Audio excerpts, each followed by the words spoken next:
لله رب العالمين والعاقبة للمتقين والصلاة والسلام على سيد الأنبياء والمرسلين وعلى آله وأصحابه أجمعين أما بعد فأعوذ بالله من الشيطان الرجيم بسم الله الرحمن الرحيم لقد من الله على المؤمنين إذ بعث فيهم رسولا صدق الله العظيم وصدق رسوله النبي الكريم ونحن على ذلك لمن الشاهدين والشاكرين والحمد لله رب العالمين.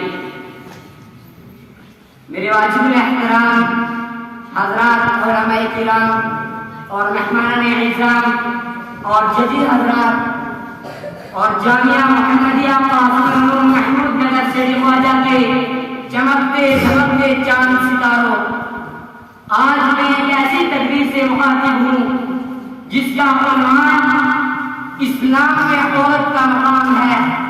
انشاءاللہ میں پوری کوشش کروں گا کہ میں آپ حضرات کو اسی موضوع پر کچھ ایسی باتیں بتاؤں کہ جو میرے نبی نے عورت کے بارے میں بتائی ہوئی ہے.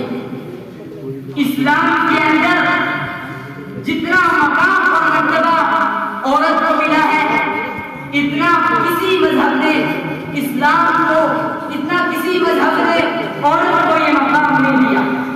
میرے بھائیوں، دنیا کے اندر جتنے بھی مذہب قائم ہوئے ہیں آج تک کسی مذہب نے عورت کو مقام اور مرتبہ نہیں دیا جو اسلام نے دیا ہے. اسی عورت کے قدموں کے نیچے جنت بتانے والا وہ میرا پیغمبر جو عورت کے لیے رحمت کا پیغام بن کر آیا. میرے بھائیوں، عربوں میں رواج تھا، توجہ کیجیے، عربوں میں رواج تھا کہ بچوں کو زندہ دفن کر دیا جاتا تھا. مکہ میں بھی رواج تھا. تاجدار رسالت کی محفل میں ایک شخص آیا اور آ کر کہنے لگا، یا رسول اللہ صلی اللہ علیہ وسلم مجھے معافی مل سکتی ہے؟ حضور نے فرمایا، تو نے کیا کیا؟ اس شخص نے کہا کہ میرا بہت بڑا گناہ ہے، آسمانوں سے بھی بڑا گناہ، زمین سے بھی بڑا گناہ، کائنات سے بھی بڑا گناہ، اتنا بڑا گناہ میں نے کیا ہے، مجھے معافی مل سکتی ہے؟ حضور نے فرمایا، تو نے زنا کیا؟ اس شخص نے کہا کہ زنا سے بھی بڑا گناہ. حضور نے فرمایا، تو نے شراب پی؟ اس نے کہا کہ شراب سے بھی بڑا گناہ. حضور نے فرمایا، تو نے جوا کھیلا؟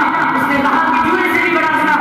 حضور نے فرمایا، کون سا ایسا گناہ جو آسمانوں سے بھی بڑا ہو، زمین سے بھی بڑا ہو، کائنات سے بھی بڑا ہو؟ تو شخص نے کہا، اے اللہ کے رسول صلی اللہ علیہ وسلم، میں ابو جہل کا پیروکار تھا، میں ابو جہل کو ماننے والا تھا. میرے علاقے میں بھی ابو جہل کا یہ دستور تھا کہ بچی پیدا ہو جائے اس کو زندہ دفن کر دیا جاتا تھا. لیکن میرے گھر میں کوئی اولاد نہ تھی. 14 سال بیت گئے. 14 سال کے بعد ایک بچی پیدا ہوئی اور میری بیوی نے کہا، یہ پہلی اولاد ہے، ہم اس کو زندہ دفن نہیں کریں گے. حالانکہ حکومت کا یہ اعلان تھا، وہ بچوں کو زندہ دفن کر دیا جاتا تھا.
اپنی رحمت سے کرایا ہوں.